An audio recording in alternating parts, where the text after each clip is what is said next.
Really quick video today, guys. I'm going to show you how to check for a bad wheel bearing. You basically raise the back of the vehicle. This is the back of the vehicle.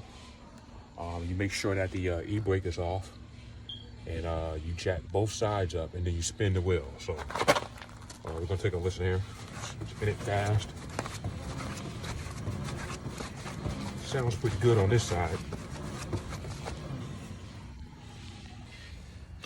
Okay, so now we're going to the other side, guys, and we're going to do the same thing, spin the wheel. Hear that? Man, that don't sound good. Yeah, and it's hard to turn too. Yeah, something's going on there.